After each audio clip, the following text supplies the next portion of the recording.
Hello everyone and welcome back to Mossy Bottom on this somewhat overcast June day. With rain forecast for much of the next week, the Irish summer has finally arrived. This video is all about this stuff.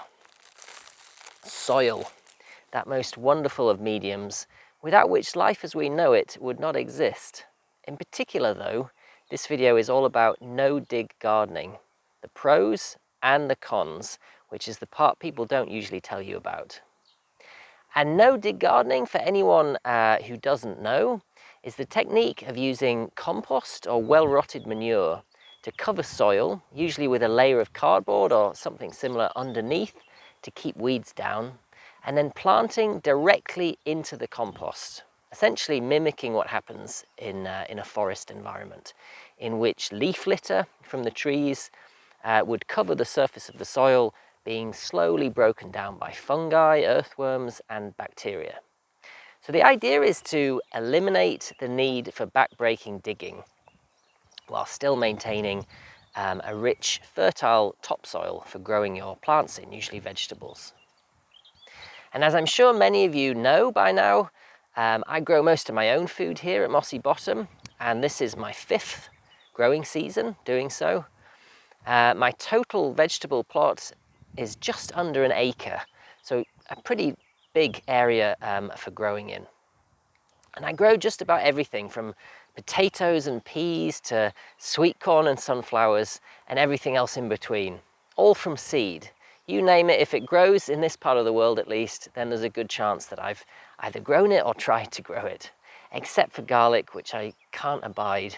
I know, world, unleash the hate.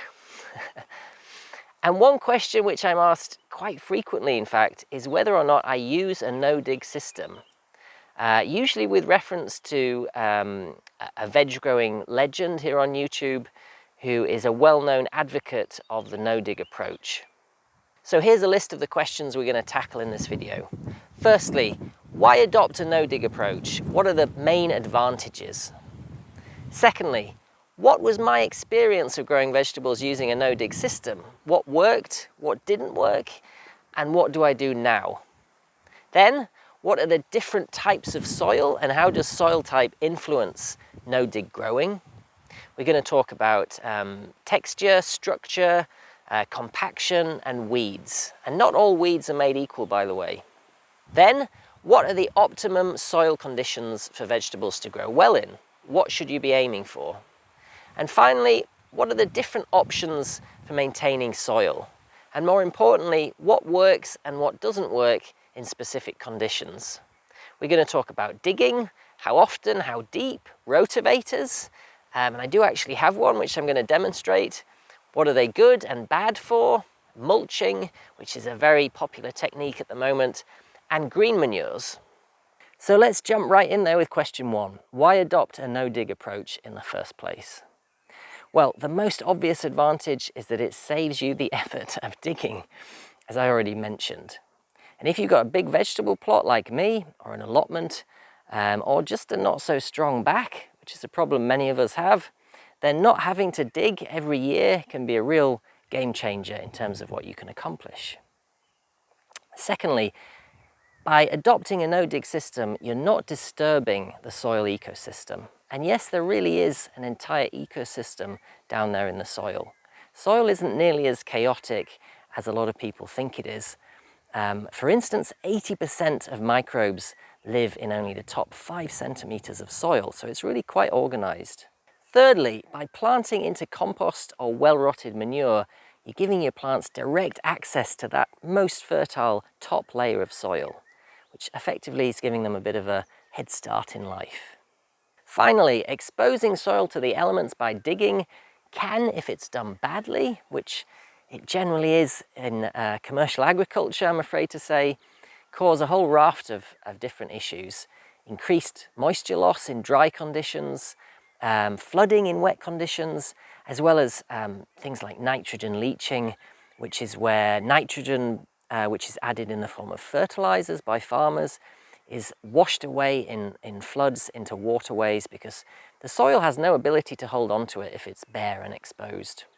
In general, you should never have bare soil in a garden or on a farm, And of course, the no-dig system, it largely avoids that problem entirely. It sounds amazing, doesn't it? So let me tell you about what happened in that first year in which I adopted an entirely no-dig system for my vegetable plot. So behind me you can see my potato ridges, which are doing really well this year. And you can probably hear some quacking and oinking in the background too. That'd be my ducks and pigs. But the area of land which I use for vegetable growing, it's never been cultivated before I moved here. And I've been told that by a neighbour in his 60s who was born nearby, so I think he probably would know. It was used to store peat for the farmstead that used to be here, and possibly keep a horse or two during the warmer months. But certainly for at least the last 40 years, it's just been left to the weeds. So when I first arrived here, it was a mixture of nettle, hogweed, lots of creeping buttercup, which is a fairly uniquely Irish species. Anyone in Ireland will know all about it, I'm sure. Things like foxglove, thistle, and of course grass. Very, very, very long grass, in many places up to my shoulders. And the first thing I did, of course, upon arriving here and surveying my new land, was to buy an old scythe with a good sharpening stone and set to work levelling the weeds to carve out my first vegetable area. And having cleared a patch and read several books on permaculture, which expound the many virtues of no-dig gardening. I should say as well, I'd spent a year volunteering on farms in Canada, so I kind of knew what I was doing already. I then went to my local supermarket and acquired 2 massive bales of scrap cardboard, which they charged me for, I should say, rather cheekily, each of which must have weighed close to a ton. Driving them back on my roof rack was neither fun nor, I suspect, legal. But having got them here just about, I then spread the cardboard over the area that I wanted to grow vegetables in until it was completely covered, no gaps whatsoever. Finally, I made an arrangement with my local horse riding stables to collect mountains of well-rotted manure, and did about, I think, 7 or 8 trips back and forth in my trusty Honda Jazz, filling up a ton bag with rotted manure in the boot, because I had no trailer at the time, driving it back and then spreading it copiously over the cardboard. In the end, I think it was about 3 inches or 10 centimetres thick, the layer of manure. And believe me, the cardboard and manure collecting alone took one heck of a lot of time to do, as well as costing a fair whack in petrol, I would say. I then left the soil for several months while cultivating seedlings in modular trays before planting out directly into the well-rotted manure. And it really was well-rotted at that point. I didn't go for the fresh stuff. I was quite specific in my requirements when I called up that riding stable. Along with a little store-bought compost, which I added to each plant root ball to give them a bit of a boost, the best possible start I could. So what happened next, you're asking? Well, there were 2 major problems with that system when I applied it here. Firstly, the roots of just about every plant grew outwards rather than downwards, which made them very vulnerable to falling over, especially as this is quite a windy spot surrounded by fields. A lot of the crops I grew in that first year ended up on their sides. And yes, I did puncture holes through the cardboard, in case you're wondering, to try and encourage them to root down, to give them a bit of a helping hand. But with all that nutrient-rich, crumbly manure surrounding them, and beneath them compacted, heavy clay soil knotted with weeds and roots, those young vegetable plants really did take a lot of convincing. The second major problem was the weeds beneath that cardboard layer, all of which were really well-established perennials like nettle and hogweed, with interlinking root systems that spread all the way under the soil, going down probably 1 meter in some places. And what happened is they began breaking up through the cardboard layer. And not just where there were tiny gaps here and there or around the plants, but absolutely everywhere. As soon as the cardboard got a bit wet and started to soften up, the perennial weeds started to come up through it. After a year, the entire plot had been reclaimed by the very same weeds which I covered with cardboard. And we're talking thick cardboard here, the stuff that, you know, the corrugated box type, not the thin stuff, so I couldn't have really done any more. The bottom line, my yield in that first growing season was probably about 30% on the same area of land compared to what it is now, so significantly less. So let's get back to the soil, because in understanding it, we can explain just about everything that went wrong. The soil type in the area that I live is called a gley, which basically means it's predominantly made up of clay rather than sand or silt. And clay soils are associated with high fertility. They retain nutrients really well, so you don't have to add that much fertilizer, which is great, but poor structure. They're usually compacted and hard for roots to penetrate. And you can see the area behind me, which has been sort of loosely dug already, still has these huge chunks of really compacted soil. Unfortunately, what that means is that young plants, such as my vegetables in that first year, with tender, newly formed roots, have absolutely no chance of penetrating that heavy, compacted soil, unless it's first dug. And conversely, old, well-established perennial weeds develop huge interwoven root systems, allowing them to survive for years, even when completely covered with cardboard or tarp and deprived of light. And incidentally, I've covered areas here with tarp for a whole year, right through the winter and summer, and the next year, the same weeds still grow up again. It's not new seeds germinating, it's the same perennial weeds. The roots are just so hardy, they survive for years on end. So what if you live in an area with a sandy soil like this? And yes, we are in a polytunnel right now, my newly constructed tunnel, which is going to feature its very own video coming out soon. Back to the soil. If you have a sandy soil like this, then you're going to have the opposite problem to the soil that's out there, which is predominantly clay. You're going to have great structure, it's very crumbly, it's very friable, easy for the roots to penetrate, but you're going to have poor fertility because it doesn't hold on to the nutrients. You're more likely with a sandy soil to have annual or ephemeral weeds with weaker root systems that are easier to pull out. That goes back to what I was saying about not all weeds being equal. So if you did do what I did with the no-dig system, there's a good chance it would probably work, which is why no-dig gardening systems are not a one-size-fits-all solution. You have to understand the growing environment and particularly your soil to know what technique is going to work for you. So that brings me nicely onto the question of what soil conditions do young plants like vegetable seedlings need to do really well? And this is specifically soil conditions. Firstly, they need good structure. There's a reason the compost that you buy from garden centres is crumbly like sand and not compacted like clay. Plants take up both oxygen and moisture, water, exclusively through their roots, which is why there's no point in watering the leaves or the stems, only the roots. So the soil they grow in has to be a good medium for both. If it's compacted, it's no good, especially for young plants with weak roots. Number two, they need nutrients or fertility. NPK, you may have heard of, nitrogen, phosphorus and potassium. They're the main nutrients, although there are a whole raft of other ones too. And if you have a heavy clay soil like mine, you don't need to worry too much about nutrients for the first few years because it holds onto the nutrients so well. But the best source of nutrients is, of course, organic matter. And organic matter, it not only adds fertility to the soil, but it also improves the structure.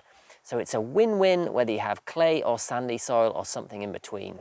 Thirdly, they need the right pH to take up the nutrients, but that's a whole other subject worthy of its own video, so I'm not going to cover it now. So the obvious question now is, what did I do in year 2? And more importantly, what do I do now to maintain the soil for vegetable growing? Well, in my second growing season here, back in 2017, I decided for the first time to dig. It's what my grandfather taught me as a young boy when growing carrots, and he always had a bumper crop, so I figured there must be something to it. I used a digging fork like this. Hopefully you can see it now. A long handle makes digging so much easier, by the way. Don't use those short-handled forks for digging, it's much harder. I dug about 25 centimeters deep, and I then pulled out by hand all those huge perennial roots. Dug in my organic matter in the form of well-rotted manure, this time sourced from my very generous neighbour down the road, and of course from my own compost heap, and then turned the soil back over again, covering up the manure. And the difference in productivity in that second season was astonishing. My vegetable roots grew down, not out, like they had the previous year, giving me much stronger, larger plants which were able to cope with the winds that we get outside. And the weeds which grew in the soil were all from seeds that had blown in, so they were much easier to remove using a hoe rather than the perennial weeds which had been there and were really well established and really had to be dug out to be got rid of. And that's the approach which I still follow when first cultivating a wild area. The only difference now is that I put these two beauties on there first, and they do 90% of the digging and weed removal for me. Sadly, they don't like nettle roots, as I mentioned in my pig video, but I suppose nobody's perfect. So once an area has been cultivated and grown in, like this is an old vegetable plot from last year, I then plant a green manure like this. And green manure is just a cover crop which protects the soil either from drying out and becoming compacted or from flooding and leaching nutrients. Now this is clover, which you can see behind me in the old vegetable beds, and I planted it all over this section. It's mixed in with grass and some other weeds and a bit of kale that's overgrown. But the amazing thing about clover is that it also fixes nitrogen back into the soil. It has a relationship with a type of bacteria that takes nitrogen from the atmosphere and adds it back into the soil, so it's also functioning as a fertilizer. The other thing I also do is I heavily mulch my vegetable areas over the winter and then cover them with a membrane. And that just allows the worms to integrate the compost for me, giving me lovely crumbly soil every spring when I take the membrane off. And that usually means that the following year I don't need to dig per se, I just need to loosen. And loosening soil is a heck of a lot easier than turning it, believe me. All you're doing is sticking a fork in and breaking it up a bit to allow oxygen and moisture in, so the roots can penetrate a bit more easily. So it's really just that first year, that initial conversion from compacted soil with overgrown perennial weeds, which requires either digging or a couple of good pigs, or a combination of the two, more likely. Particularly if, like me, you have a heavy clay soil. After that first year, you can certainly maintain soil condition with minimal digging, using a no-dig approach. Especially if you apply mulching and using green manures to maintain the soil like I do. Of course, it does somewhat depend on what you're growing. For instance, if you want to grow potatoes like the ones behind me without digging, then you're going to need one heck of a lot of compost or well-rotted manure to cover them with. And there are definitely plenty of videos on YouTube of people successfully growing spuds with a no-dig system. But what they tend not to mention is the mountain of manure or straw or some other medium which they seem to have on tap somehow that they're using as an alternative to that soil. And getting that to the plot where you want to grow the potatoes can be more work. It certainly would be more work for me than just digging a little trench, especially if you maintain your soil in good condition. Finally, what about one of these? This is called a soil rotavator or tiller, depending on which part of the world you live in. And in organic circles, they're very much maligned for two reasons. First of all, they supposedly kill earthworms. And secondly, they only turn the surface layer of the soil and create a compaction layer underneath. So I only use this thing, my rotavator, in areas which I'm growing crops which need very, very fine soil, like carrots, which I'm growing over here in this area, along with lots of weeds right now. Even after digging, If you've got a heavy clay soil like mine, then it's going to look something like this. This has been dug with a fork. And believe it or not, a lot of plants, veggies will grow well in this. Lots of overground leafy vegetables like brassicas will do fantastically well. Carrots, alas, and other root crops will not. So for those, you need to turn the soil into something like this, which is a very fine, crumbly soil. Easily done if you've got a sandy soil, but if you don't, or your soil's very compacted, you do need to use one of these, or at least it's the easiest way to do it. As for the two major charges, rotavators do kill some earthworms, but contrary to popular belief, they certainly don't annihilate every worm in the soil. And the reason for that is that the blades just don't spin quickly enough. They operate in a really low gear, turning relatively slowly with very high torque so that they can get through the hard soil. So most worms, if you observe, they just get moved around rather than chopped up. It's a bit of a myth, I think, that your rotavator acts like a circular saw, just dicing everything up in the soil. It just doesn't do that. You're also probably breeding millions of new worms in your compost heap every year, which then get added back into the soil in an organic system like this. So overall, you aren't going to wipe out your earthworm population by using a rotavator, at least if you use it sensibly. As for creating a compaction layer, yes, if used year after year on the same patch, they probably will create a kind of basin of hard soil which the blades skid off, only turning the soil above that. The solution, of course, stick a fork in and loosen the compacted soil. You don't need to turn it necessarily, just aerate it and fracture, fish smell, and fracture that layer. And don't rotivate every year. It sounds obvious, but you'd be surprised how many people do it. There's absolutely no need to use a rotavator on the same patch of soil year after year, especially if you protect that soil over the winter with mulch and green manures and practice good crop rotation. You shouldn't be growing carrots on the same patch year after year. It's just asking for problems like carrot fly anyway. Rotavating or tilling, something that should be done occasionally for specific crops, not relied on as an alternative to good soil management. So finally, how do I feel after 5 seasons here growing veggies at Mossy Bottom about no-dig as a system of growing? Well, I love the permaculture concept. I'm going to make loads more videos about permaculture. It's a big part of what I do here. And the idea of replicating a forest, I think, is just genius. It's brilliant. I think generally speaking, nature's got it right. And if we can understand and imitate that within growing systems, then that's just really smart.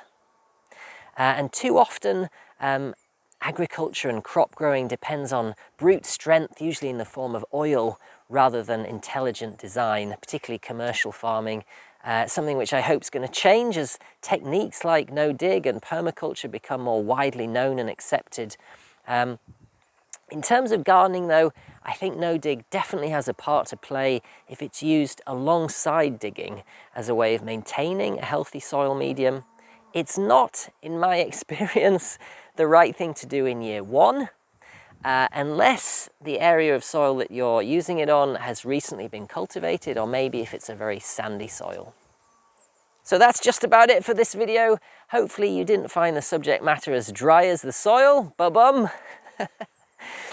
We've had the sunniest spring on record here in Ireland, so exposed soil, and I've still got a bit of it myself, is certainly paying a price.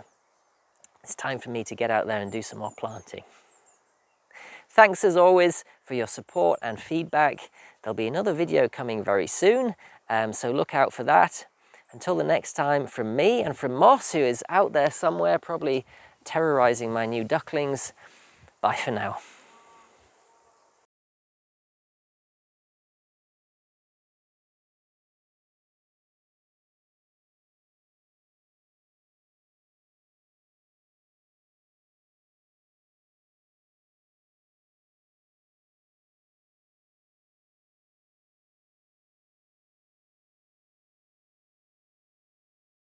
Moss. Moss, dig. Good boy. Good boy, Moss. Dig. Go on, do all my work for me. Good boy. Good boy.